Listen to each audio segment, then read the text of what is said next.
When I wed Gu Qingrang, he had already harbored affections for another. Yet, that person existed in a realm beyond reach, never to be seen again.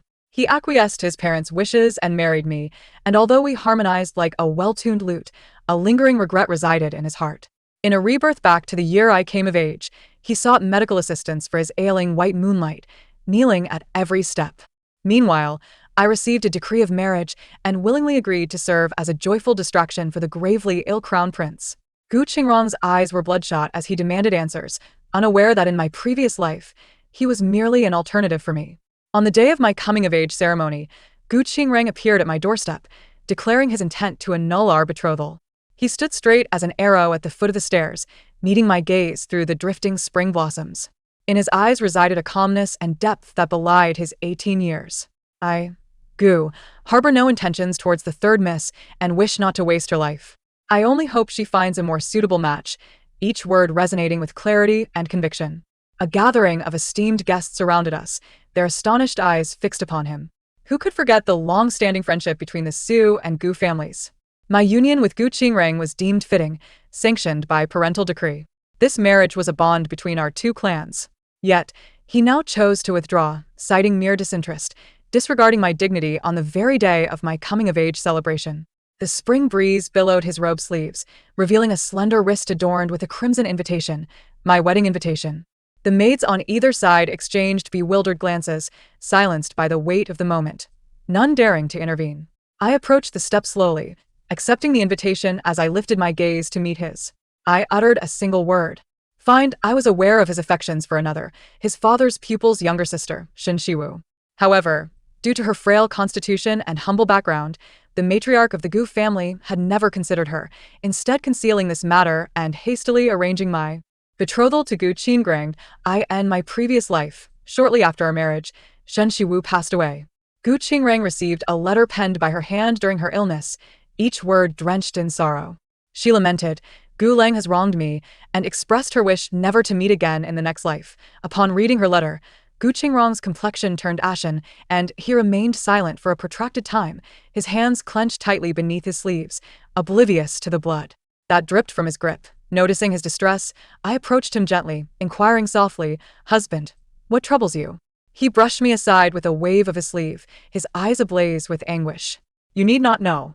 I stumbled back a few steps, my palm inadvertently pressing against the sharp edge of the table, a searing pain coursing through me.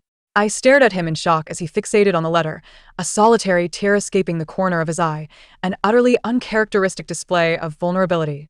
Later, from his drunken ramblings, I gleaned the contents of that letter. I learned of his childhood bond with Shen Shiwu, of their mutual affection. I realized that I was merely a substitute, a choice made solely because Shen Shiwu was frail and because our families were well-matched. He had complied with the elders' arrangements to marry me, yet he remained oblivious to the fact that I too had a heart belonging to another. Crown Prince Peidu he once declined the emperor's marriage proposal, forcing a smile in my presence. "Yunzhou, my time is short, I cannot delay you." He adorned me with makeup, watching as I married the most promising young gentleman in the capital. Until his last breath, he believed I would find happiness. Yet, I did not. Gu Qingrang and I were merely a facade, our hearts disconnected. He did not take a concubine, nor did he keep a secondary chamber. I remained the sole occupant of his inner sanctum. It was not for my sake, but rather that his heart could no longer accommodate another. When he neglected state affairs, he busied himself beneath the phoenix tree, lamenting the past, drunkenly clutching her farewell letter, consumed by regret. In light of this, I returned to the Su residence. I wished to seek a divorce. He had someone else in his heart, there was no need to force matters. However, my mother calmly stated, "She has passed away." How can that shake your position? Yunzhou, listen to your mother, do not cause a scene. Your marriage to Qingrang is not merely a matter between the two of you, but a matter between our families. I remained silent, lips pressed together. My two sisters-in-law came to persuade me in turn. After all, my second brother had just entered the Ministry of War, relying on Gu Qingrang's father, the Minister of War. My mother sent a message through a servant to Gu's household. The next day, Gu Qingrang arrived with lavish gifts, personally coming to escort me. He still bore the demeanor of a gentleman, his eyes filled with regret, clasping his hands in apology. "It is the fault of this humble son-in-law for causing Yunzhou any distress." My mother smiled as she pushed me onto the carriage bound for the Gu household. Inside the carriage, Gu Qingrang sat beside me, engrossed in a book, his expression indifferent. Mother said you are knowledgeable and reasonable. Yet now you seem to be envious of the deceased. Do not mention her again. You are unworthy to speak of her. I did not reply, merely lifting the curtain to gaze outside. My mother and sisters-in-law stood at the steps, engaged in quiet conversation, their laughter echoing softly. As the carriage rolled away, their figures gradually faded from view. I recalled Peidu. At our parting, he gifted me a gold comb, saying, "I only wish for Yunzhou to live a life of peace and joy." I lowered my head, rubbing my dry, swollen eyes. A hollow ache settled in my heart, a profound sense of desolation. I came to realize that this life may well be all I could expect. I no longer mentioned Shinshiwu, continuing to manage household affairs and feigning a gentle demeanor. My mother-in-law treated me exceptionally well, and my virtuous reputation was lauded by all. I often consoled myself, reminding that life must go on. I could not punish myself. What did it matter if my emotional life was unfulfilled? Gu Qingrang and I did share moments of harmony. Yet, that person was gone. He had to look forward eventually. Gradually, he began to smile at me, would adorn my brows, accompany me back to the Su residence, and remember my fondness for playing the guqin, even seeking royal scores from the palace for me. He even promised for the first time to take leave to celebrate my birthday with me. However, on that day, Shinshiwu's recently condemned brother sought him out. Amidst the tempestuous rain, the door was ajar at dusk. The fallen minister removed his official cap, crumpled and bowing before him. There were no pleas, no cries for justice. Only an unfinished handkerchief. He said it was embroidered by Shinshiwu during her illness, meant for Gu Qingrang, but she had passed away before completing it. Her last words were simply an act of defiance. She thought of Gu Qingrang until the end. Upon hearing this, Gu Qingrang was visibly moved, his eyes reddening. Those long-buried memories resurfaced. He carefully accepted the handkerchief and turned to glance at me, hesitating but not lingering too long. I simply took a calm step back, moving the umbrella from above his head, allowing the heavy rain to drench him. I smiled softly, gently saying, "Go. He is my father's pupil. It is only right that you assist him." Gu Qingrang wiped the rain from his eyes and smiled faintly. "Yunzhou, having you as my wife is my fortune." He accepted the umbrella from the servant, turning away without a backward glance, rushing to aid his beloved's brother. To the end, Gu Qingrang believed I no longer cared, that my feelings for him were profound. Yet, in this new life, his first act was still to come and annul our marriage. He had regretted it. Had I not also? After the annulment from the Gu family, I disregarded the chaos behind me and entered the palace with the imperial edict bestowed upon me. I made my way straight to the Eastern Palace. Along the way, the palace attendants announced my arrival, yet no one stopped me. The Vermilion Palace door was half open in the twilight. Peidu stood tall, draped loosely in a grand cloak, the glow of the sunset illuminating his form. His complexion was pale, yet tinged with a hint of color, unlike the gaunt figure of my past life. It felt as though we were worlds apart. When he looked over, his gaze was warm and a faint smile curved his lips. "How was the hairpin ceremony?" But he quickly fell silent, realizing the inappropriateness of his question. I had run here, my hair in disarray, a single pearl hairpin askew in my locks, barely holding on. Ignoring all propriety, I threw myself into his embrace. He stiffened. I murmured, "Gu Qingrang has come to annul our marriage." He adjusted my hairpin, comforting me. "He is blind to your worth. I shall certainly confront him tomorrow. Do not be distressed." I tilted my head up, smiling at him. "I will not marry him, nor anyone else."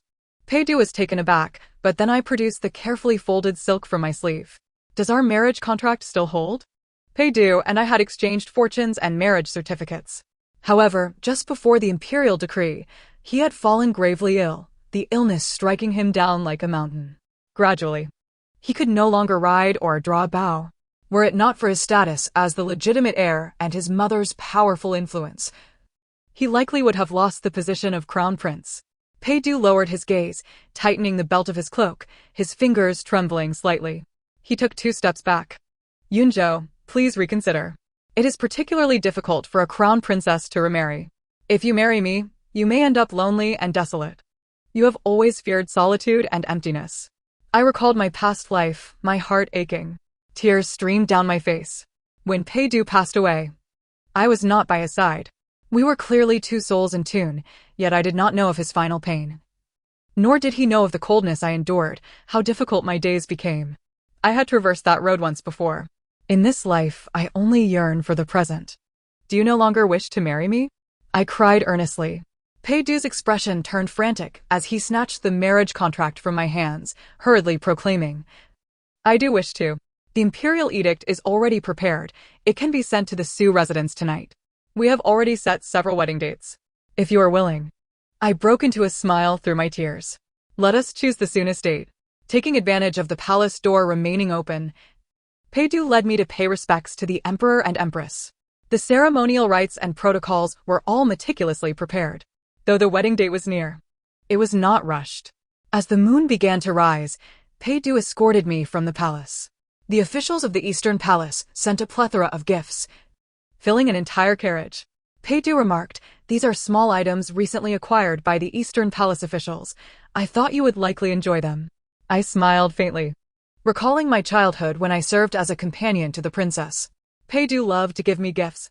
Yet his youthful shyness often meant he would gift something to all the royal heirs and companions before finally presenting me with a treat, his face flushed with embarrassment. He handed me a scroll. The score for the Guangling San, you have always longed for it. I accepted it, my fingers trembling. This was the very item Gu Qingrang had once brought back from the palace for me. At that time, he had not clarified that it was the late crown prince's relic. Peidu furrowed his brow, leaning in closer. Are you about to cry again? It truly is the season for lamentation. I wanted to laugh, but smiling now would only make it more difficult. I pressed my lips together, feigning calmness. I am not going to cry. Peidu chuckled softly, reaching out to smooth my brow. I can only take you this far. I do not know what has transpired recently, but I hope you find joy, Yunzhou. Indeed, in just a few days of rebirth, I had accomplished what I had longed for in my past life. In this life, I must strive to be happy. Returning to the residence, I traversed the corridor, passing through the guest hall. The candlelight was bright and shadows danced.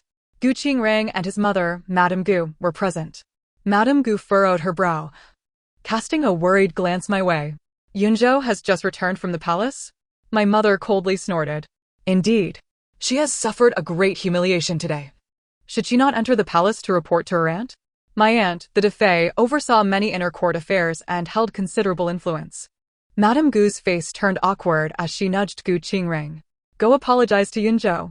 He took a couple of steps toward me, but his gaze fell, avoiding mine. Softly murmuring, today, it is my fault. It is inappropriate to discuss this matter in public. However, I am resolute in my decision to annul this marriage. I already have someone I cherish, and I believe Yunzhou will understand. Since both families are present, I shall return the betrothal gifts as well. I did not anticipate his words to be so blunt, disregarding the feelings of both families. He is determined to sever all ties with me in this lifetime. Perhaps it is for the best. The people and events of my past life should remain as distant as possible from me. I responded calmly. I will not retain those betrothal gifts. Liu, please fetch the list and the items for young Master Gu to inspect here. Gu Qingrang let out a sigh of relief and finally raised his eyes. Yunzhou, may I have a word in private? His hand, concealed beneath his sleeve, tightened slightly. It is of great importance. I had yet to express my stance. My mother, visibly furious, shattered a teacup. How much more do you intend to humiliate Yunzhou? It is not convenient to entertain today. Once young Master Gu has finished counting the items, he should return promptly. This was a clear dismissal. Since my mother had spoken, I chose not to linger and returned to the courtyard alone. Gu Qingrang was unable to say anything further, but he sent me a letter. The note was delivered by Liu. She harbored a dislike for Gu Qingrang. Yet he had urged her repeatedly, stating that the contents of the letter were crucial for me. The letter was brief. Yunzhou, I did not intend to hurt you. However, Shiwu is gravely ill. She must hear of our annulment to rest easy during her recovery. Her health is deteriorating, and the court physician has said she may not live past 20. We have a long future ahead, but she has little time left. I had no desire to reply. Yet upon reading this, I picked up my pen. Gu Qingrang, we have little future ahead of us. The letter continued. As for your reputation, there is no need for concern. You are still destined to marry me, though the path has been convoluted. I furrowed my brow. If he had annulled our engagement for Shin Shiwu, why did he still desire me to marry him in the future? I wrote on, I will not marry you. I intend to wed the crown prince. I have always liked him. I dried the ink and folded the letter. Take this to Gucci Lang. If he is too busy to read it, then read it to him. The following morning, Via returned with news. Last night, Gucci Lang had faced familial punishment, receiving 10 lashes. Yet by morning, he had already left the capital. An elderly wandering physician was to stay in Jiangnan for a few days. Rumors spoke of his extraordinary skills, capable of restoring life to the dead. Gucci Lang, still nursing his injuries, hastened to Jiangnan, seeking treatment for Shin Shiwu. He had not read my reply, so be it. I, too, was occupied. The crown prince's betrothal ceremony was exceedingly grand. The minister of rites presided, with officials from the Eastern Palace as attendants, bearing the decree. My father, clad in official robes, knelt to accept the marriage decree. The betrothal gifts were delivered with great pomp, escorted by the imperial guard, stretching for miles. The news of the royal engagement spread throughout the capital. My mother was both astonished and enraged by my audacity. But at this point, there was little she could do but offer me a few more admonitions. Much like in my past life. As for the wedding, due to Paidu's frail health, we opted for simplicity. Aside from the sacrificial rites to heaven, we were akin to an ordinary couple. On this day, the busiest was the attending physician. As night fell, we finally rested in the nuptial chamber. Paidu and I shared the nuptial wine.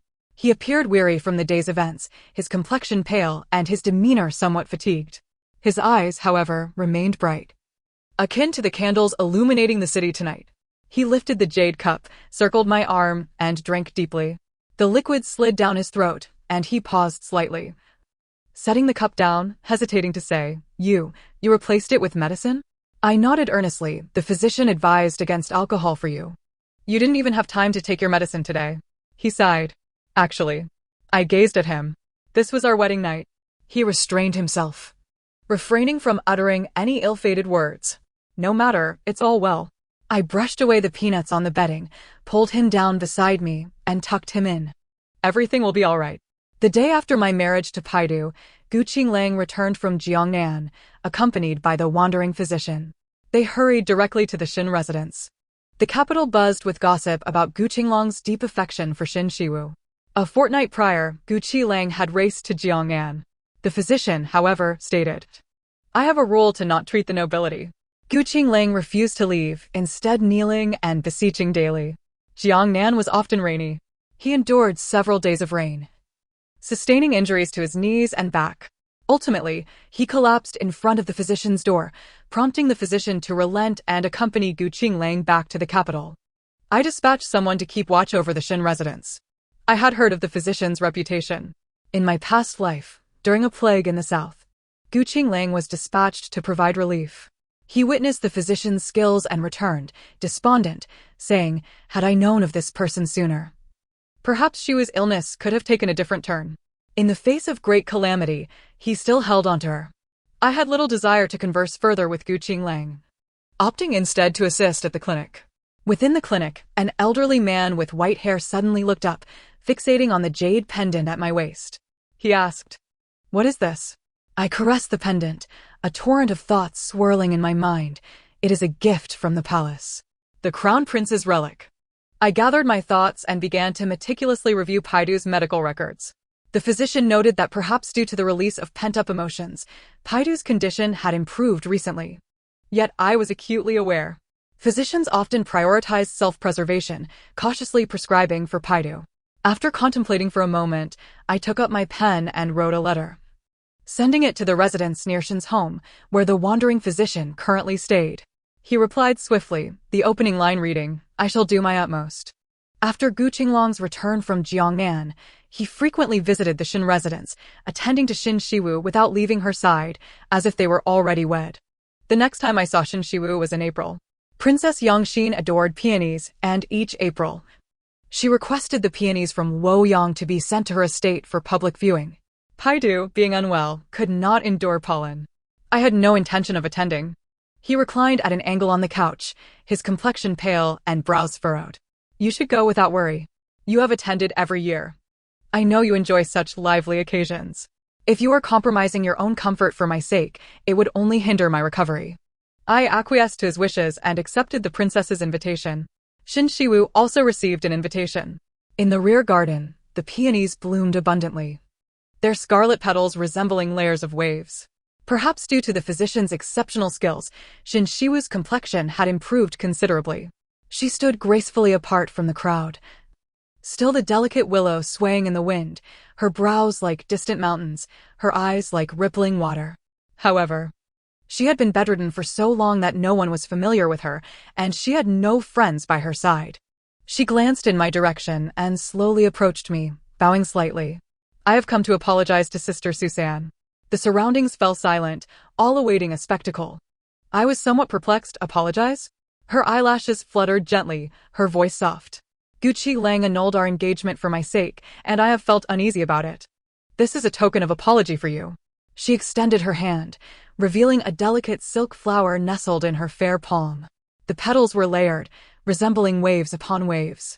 As she offered the flower, one petal flipped, and a bee unexpectedly flew out. I startled and instinctively waved my sleeve to brush it away. Her pinky finger caught my sleeve, and she stumbled backward, falling not into the flowers, but into Gu Qinglong's arms. He steadied her, still shaken. "Why did you wander off alone?" "Thankfully, someone guided me here, otherwise, you would not know what trouble you might have faced." After comforting her, Gu Qinglang finally lifted his gaze to me, his expression cold and impatient. "Su Yunzhou, you not only neglect Shiwu but also dare to push her. You know full well she is frail and cannot handle such roughness." He had forgotten.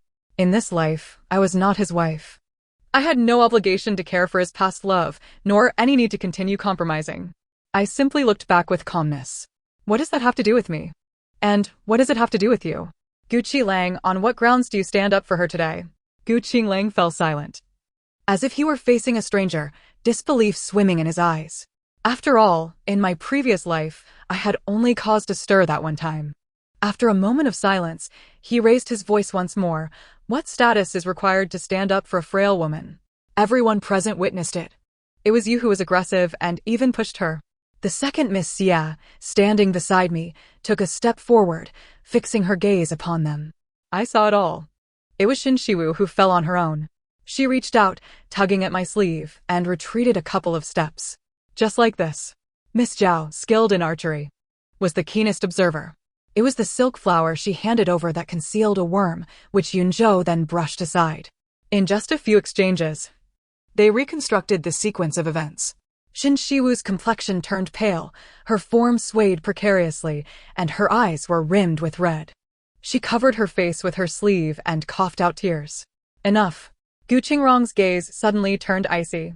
His jaw was clenched tightly. "Before outsiders, why must you act in such a manner? I am well aware of your little schemes. You have always been envious of Shiwu, jealous of her winning my heart." Before he could finish, Xia Er covered her mouth with her sleeve and let out a chuckle. Miss Zhao shot him a disdainful glance. Gu Qingrang chose not to continue. His complexion shifted from white to red, then to a ghastly shade of green, rendering him quite uncomfortable. "You." Xia Er smiled softly, taking her time before saying, "I find it amusing that you have not stepped outside for so long, yet you do not realize that the person standing before you is the crown princess. The crown prince is of noble birth, endowed with the grace of a dragon and the beauty of a phoenix. Why would she even deign to look at you, let alone compete with a sickly person?"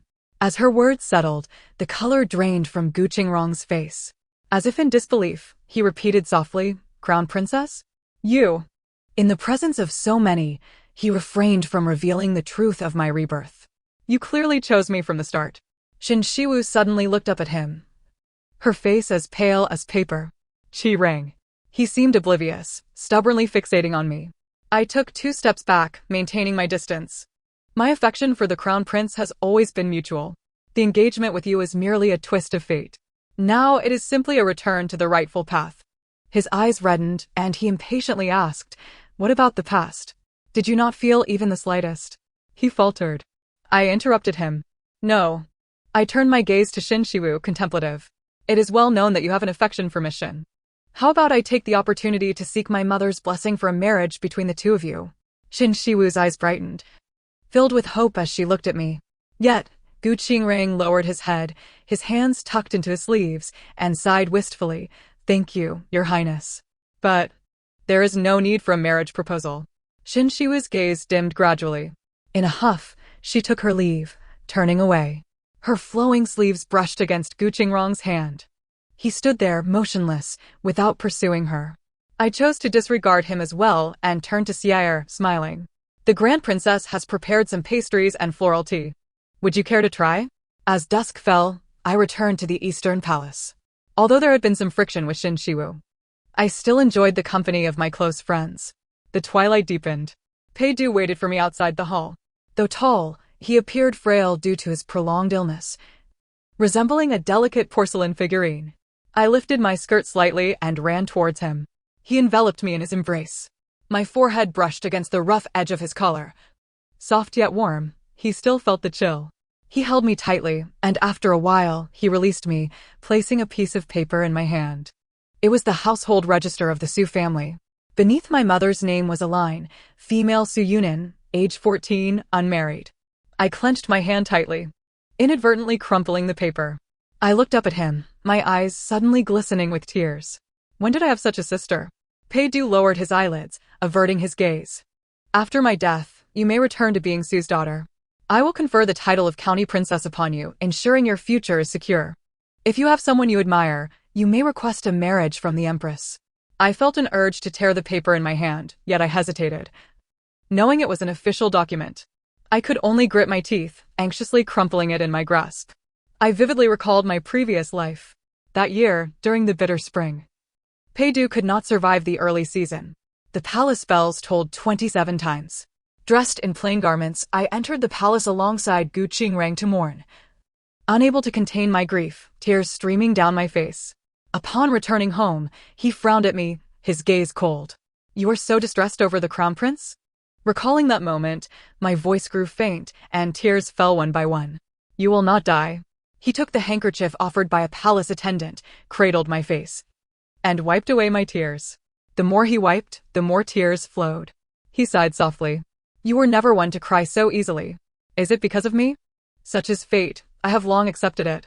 I grasped his hand tightly, gazing at him through misty eyes. "It can be changed. I had a long dream." Pei Du took my hand and led me back into the hall. He closed the doors and windows, holding a warming stove in his sleeves, and sat beside me. After I recounted my story, his complexion turned pale, the veins on his hands subtly protruding. His voice grew cold. "How could Gu Qingrang treat you in such a manner?" I did not wish for him to expend more energy, so I softly replied, "It is all in the past. I did not marry him according to the original path. Events that never occurred can always be altered. That wandering physician has agreed to treat you. He will come tomorrow. He will do his utmost to heal Pei Du, however. Before his arrival, I must ensure Xin Shiwu is taken care of. I would not intercept her at the Xin residence. After all, her life is also precious." I squeezed his fingers. "Do not mention the word death again." Pei Du's brows unfurled.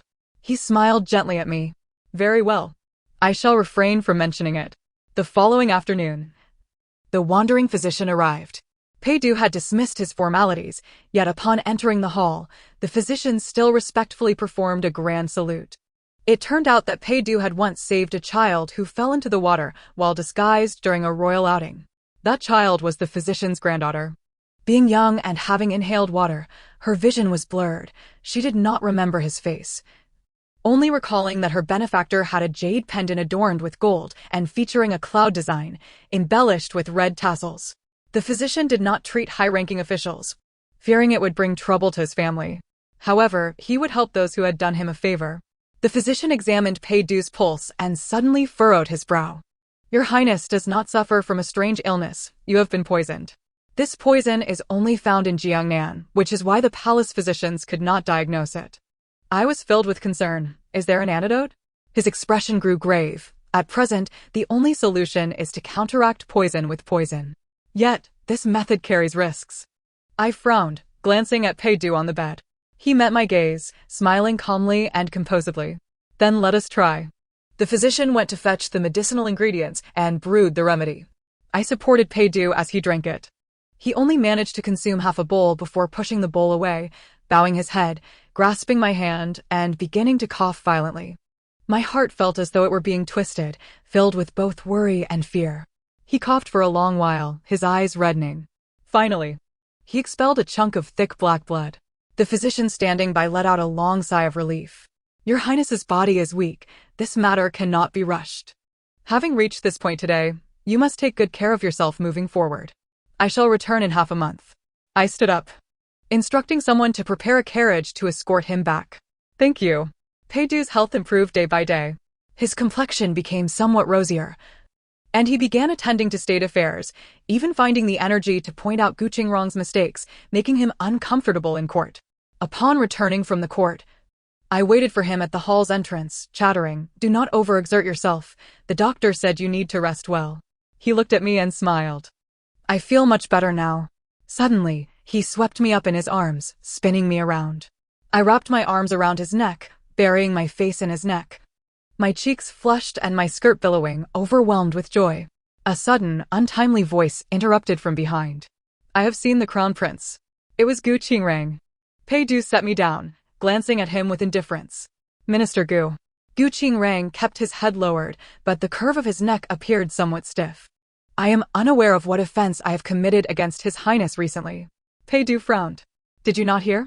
Gu Qingrong lifted his gaze, instinctively landing his eyes upon me, momentarily stunned before responding in confusion. What? Peidu's lips curled slightly, laced with a hint of derision. I have already meticulously enumerated every matter during the morning court.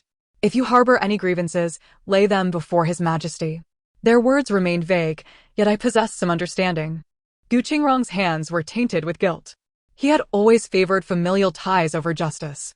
In my previous life, to absolve Shin Shiwu's brother, he fabricated numerous false testimonies and bribed several witnesses. Such adeptness suggested he was no novice in this deceitful craft. He stood momentarily dumbfounded, retreating in a daze. Indeed, Gu Qingrong had been demoted. On the day the edict was issued, Peidu was detained by the Emperor's deliberations. Alone, Gu Qingrong entered the Eastern Palace under the guise of attending to his father, bypassing the Crown Prince's tutor and, instead, colluding with palace servants to find me. He likely surmised some truths. He was not the only one reborn. At the end of the long corridor, where few tread, the wisteria bloomed profusely, its tendrils drooping gracefully. From afar, one could only glimpse the hem of garments. Gu Qingrong lowered his voice, yet it brimmed with resentment. Yunzhou, we were once husband and wife. Why must you render matters so irrevocable? The Crown Prince's life is fleeting, we both know this. He may be experiencing a resurgence of vitality recently. But I coldly regarded him, raising my hand to deliver a sharp slap. How dare you curse him? He stood stunned, the mark of my hand reddening on his cheek. In my past life, I had never treated him so. I let my hand fall, rubbing my slightly stinging palm, my tone laced with subtle mockery. You are aware this is no longer our former life. He shall come to no harm. Dappled sunlight filtered through the foliage, casting patterns upon his brow and eyes. His gaze was murky, tinged with a hint of malevolence. Are you truly so concerned for him? In the previous life as well. Clearly, I was your husband. I looked at him, a sardonic smile tugging at my lips. You are evidently the one unable to forget Shin Shiwu. Reflect honestly, after our marriage. Did I ever mention the Crown Prince or, like you, drown my sorrows and relics with wine? Indeed, I could not let go. Yet, I respected Gu Qingrong, revealing nothing of my sentiments save for the day of the Crown Prince's demise. Moreover, the death of a prince ought to warrant a minister's grief. I had not transgressed in the slightest. Before he could respond, I continued, now I am wed to the Crown Prince, while you and Shin Shiwu are united. What more could you possibly desire? He murmured the question again. What discontent could there be? Then let out a self-deprecating chuckle. Perhaps I regret it. Longing only for the life we once had. He remained unchanged, adept at feigning deep emotion. He would not wish to live alongside a frail individual. I remained silent, perceiving a touch of madness in him. Seeing me poised to summon assistance, he hurriedly retreated. Gu Qingrong fell into a profound melancholy for several days. I was concerned and dispatched more personnel to keep a closer watch. Peidu appeared somewhat surprised but did not inquire further. He merely presented me with a token and a register. If you desire, you may command these individuals at your discretion. I sent out a contingent. One morning, the dark guards returned to report. Behind them trailed a pale-faced physician. I rose to assist the trembling elder down the steps, instructing the palace servants to brew a calming potion. The leading dark guard knelt before me, announcing, "Last night, the Goof family dispatched an assassin. I have apprehended the assassin alive and confined him for questioning." I nodded, taking a handful of gold and jewels from my cosmetic box to reward him. The physician, still shaken, had experienced much in his life. Yet he could not fathom that when Gu Qingrang sought his aid, he could lower himself so, and when obstructing his rescue, he could resort to hiring a killer. Gu Qingrang was an exceedingly extreme individual. I sighed, "Sir, it would be best for you to remain in the Eastern Palace for now. Once the poison within His Highness has been fully expelled, I will send someone to escort you back home." He bowed in gratitude. Peidu personally interrogated the Gu family's assassin. At this juncture, Gu Qingrang was still young and had been demoted, inciting discontent among the elders and stripping him of the authority to mobilize the few loyalists of the Gu family. Although the assassin's lips were sealed, they could be pried open. He quickly identified the mastermind behind the plot, Gu Qingrang. He surrendered Gu Qingrang's secret missive, not seeking a favorable outcome for himself, but merely wishing for the safety of his family. Peidu acquiesced. Now, with both witness and evidence in hand, Gu Qingrang was brought before the court, stripped of his official hat, and sentenced to exile. This was, after all, the result of the Gu family's maneuvering. On the day of Gu Qingrang's departure from the capital, Shen Shiwu sought me out, her eyes red and teary as she clutched at my skirt, almost fainting from her sobs. "Your Highness, I beseech you to spare Qingrang. He acted merely on impulse." Her words flowed abundantly. I found myself lost in thought. The physician's skills were indeed remarkable. Once struggling with every step, she now stood before me, crying and wailing. I crouched down, prying her fingers from my skirt and locking eyes with her. "He can kill even your benefactor. What reason do you have to plead for such a person?" Her voice was filled with sorrow. "Your Highness would not understand. For over a decade, due to my frail constitution, I have remained confined to my home. And he alone would bring a dewy peach blossom to place before my window. He has knelt to beg for my health and even personally gathered herbs. I have witnessed it all. He is not merely my beloved, but also my savior." I fell silent. She had never been married to Gu Qingrang and did not truly know his nature. Thus, for the sake of her affection for him, she even sought to ensnare me. I stated, "He has committed wrongs and must face punishment. The one who saved your life was the physician. He sought to kill your benefactor." I rose and instructed the palace servants to escort her out, having said all I needed. As spring turned to autumn, Peidu's health steadily improved. Once fully recovered, we prepared many gifts for the physician. Gold was essential. He would need it for his future practice and procurement of medicinal herbs. The publication of medical texts from the palace was also necessary for his noble pursuit of healing. Upon his departure, the gifts sent from the Eastern Palace filled an entire ship. Peidu and I stood on the shore to bid him farewell. A gentle breeze caressed us as the water shimmered. We stood side by side, watching the sails drift away. I quietly counted the days. He did not meet the same early demise as in my previous life. Perhaps the tension in his heart had finally eased. The memories of my past life grew increasingly hazy. I had to commit important matters to paper and relay them to Peidu one by one. In the 21st year of Yuan Shi, the great flood struck Luoyang. The riverbanks must be reinforced. In the 25th year, the floods in Jiang'an led to subsequent plagues due to this internal deluge. I contemplated for a moment, swallowing the remaining words. In truth, I was uncertain how to proceed, only knowing that in my previous life, Gu Qingrang had traversed an untenable path. I set down my pen. In any case, you must discuss matters thoroughly with those ministers. When the time comes, seek a reliable individual. Peidu dried the ink, rolled up the scroll, and spoke gently, "Very well. Since Yunzhou possesses prophetic dreams, I shall naturally not be a laggard." I felt somewhat weary, leaning against his shoulder as he recounted amusing tales of recent events. Outside, cicadas chirped, and pomegranate flowers were ablaze. Peace reigned throughout the land. This, perhaps, was the significance of my rebirth. The end of the text. Thank you for listening. Until we meet again in the next story.